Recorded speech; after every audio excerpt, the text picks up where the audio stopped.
അസ്സലാമലൈക്കും. പിന്നെ നമ്മുടെ ചായക്കടി സ്വീറ്റ് പൊട്ടാറ്റോ സ്റ്റീമിൽ കുക്ക് ചെയ്താണ്. നമുക്കവിടെ ചൂട് ചായ അതും കൂട്ടി. ചായക്ക് ഞാൻ മധുരം ഇടാറില്ല ഗൈസ്.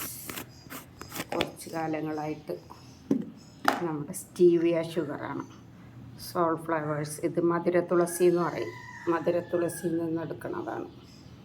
അപ്പോൾ ഇത് നമുക്ക് മധുരം ഉപയോഗിക്കാനുമായി, പിന്നെ ഹെൽത്ത് വൈസും നല്ലതാണ്. അപ്പോൾ ഇതൊരു ചെറിയ സ്പൂൺ, ചെവിതോണ്ടി പോലത്തെ സ്പൂണാണ്. വീഴട ഇത്രയും മതി. അതിൻ്റെ ടേസ്റ്റ് ഇഷ്ടമായിരുന്നില്ല ഗൈസ്. ഇതിൻ്റെ ടേസ്റ്റ് ഒരു ഇരട്ടി മധുരത്തിൻ്റെ ടേസ്റ്റായിരുന്നു. അപ്പോൾ നമ്മളെന്ത് ചെയ്ത് രണ്ട് മൂന്ന് ദിവസം തീരെ മധുരം ഇടാതെ ചായ കൊണ്ട് കുടിച്ച്. അപ്പോൾ അതാ നമുക്ക് ഈ മധുരം ഭാഗ്യമായി. അപ്പോൾ അങ്ങനെ അത് ശീലമായി. ഞങ്ങൾ 3 പേരിൽ ഒരാൾ ഇപ്പോഴും ഇഷ്ടപ്പെട്ടിട്ടില്ല. മധുരം ഇല്ലാതെ കുടിച്ചാലും അവൻ കുടിക്കൂല. അപ്പം ശരി, പോയിട്ട് വരാം കേട്ടോ.